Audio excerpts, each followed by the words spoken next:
Hello guys. तो ये है आपके सामने एक एग्जाम्पल, पर हम इस शेयर के बारे में बात नहीं करने वाले। हम अलग शेयर बात करने वाले हैं जिसमें ब्रेकआउट है। तो ब्रेकआउट हमने किस प्रकार से पकड़ा है वो मैं एक्सप्लेन करूंगा।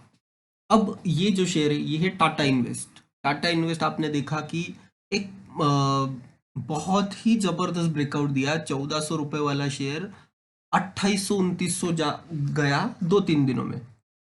तो ये होता है अगर ब्रेकआउट आता है, बाइंग आती है, तो किस प्रकार से आती है बाइंग, ये इसका बेस्ट एग्जांपल।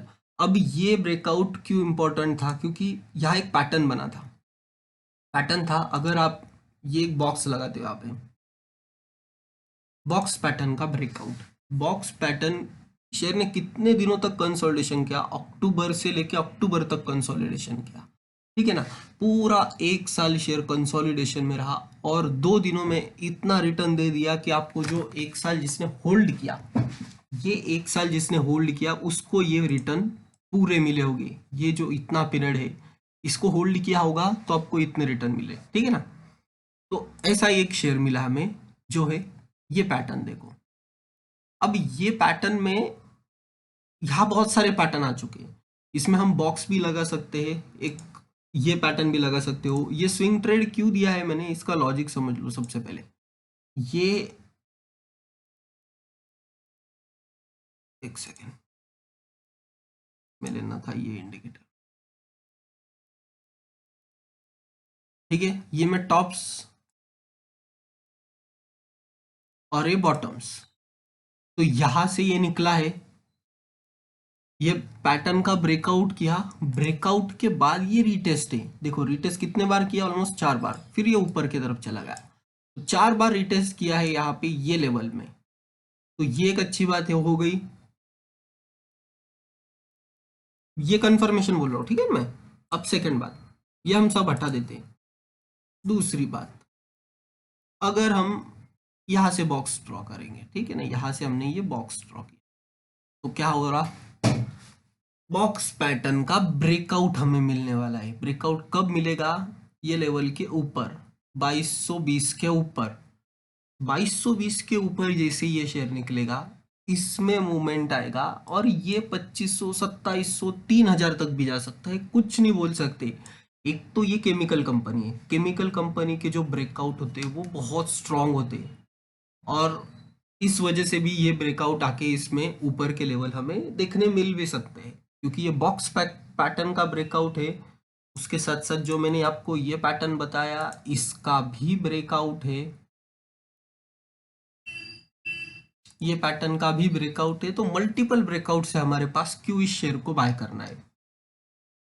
अब ये कंपनी करती क्या है, तो केमिकल कंपनी ये, और Fairchem has perfect business model procuring waste generated in oil refining mills and then using state of art process equipment to isolate and purify a variety of components from the waste।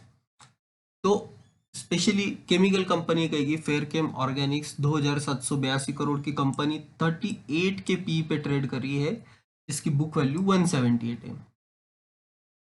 50 days, देखो 50 days ने जैसे 200 days को यहाँ पे काटा, इसमें तेजी आ गई।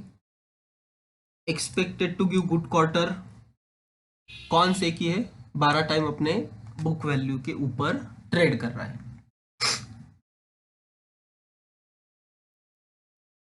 ऑपरेटिंग प्रॉफिट 32 21 19 40, प्रॉफिट बढ़ गया इनका, ठीक है ना। नेट प्रॉफिट भी इनका उसी हिसाब से बढ़ेगा। अब प्रॉफिट लॉस स्टेटमेंट देखता हूं तो 49 करोड़ से 69 करोड़, देन 105 करोड़। तो वाई वाई इनकी ग्रोथ अच्छी है। देखो 50 से 70 हो गया, 70 से 105 हो गया, टीटीएम बेसिस पे 112 करोड़ कंपनी प्रॉफिट में, ऑपरेटिंग प्रॉफिट में। तो ये पॉजिटिव हो जाएगा। बोरोइंग है तो बोरोइंग कम करती जा रही है, 38 से 33 हो गया, फिर 30 होगा। तो बोरोइंग कम कर रही है कंपनी। और उसके साथ साथ रिजर्व्स कितने हैं, इनके रिजर्व्स है 114 से 156 अब 219 करोड़। तो रिजर्व्स भी इनके बढ़ते जा रहे। कॉर्पोरेट एक्शन में कुछ देखेंगे, सेगमेंट अरेंजमेंट, डिविडेंड। कंपनी ने देखो FY17 में 3 रुपए का डिविडेंड दिया था,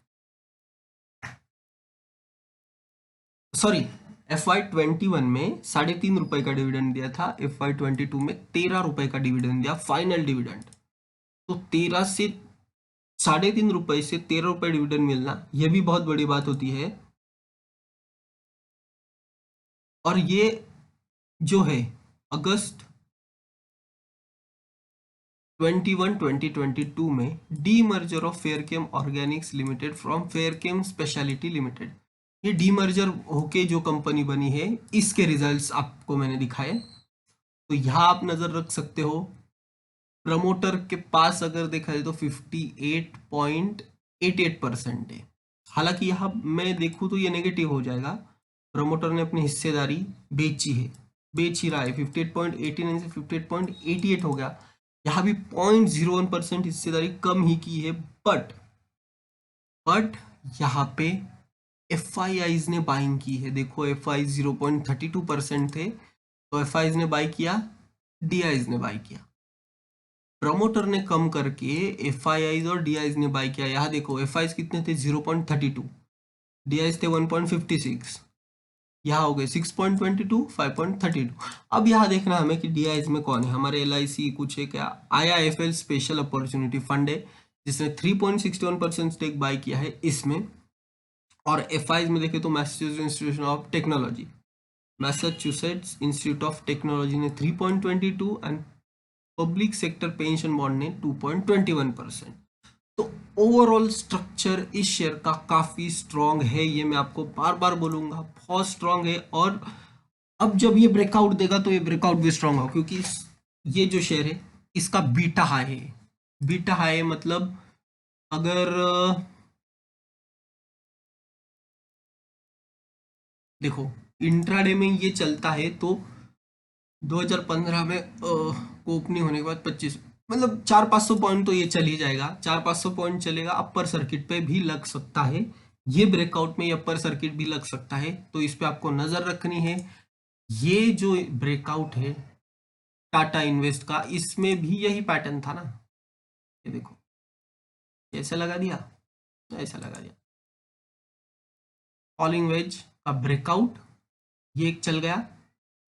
वैसे ही हम फेयर कैम में लगाएंगे, से ब्रेकआउट कंसीडर, ब्रेक इसके ऊपर है, अब ब्रेकआउट देने के लिए रेडी है। सिंपल स्ट्रैटेजी है, इंट्राडे में यूज करनी है। इसमें टारगेट रखेंगे हम, फर्स्ट टारगेट 2500 का, ठीक है, 2500 का हम टारगेट रखेंगे ये जोन का। ये जोन के लिए हमें फेयरकेम ऑर्गेनिक्स इंट्राडे में बाय करना है, अच्छे रिटर्न मिलेगी इसमें आपको बहुत ज्यादा।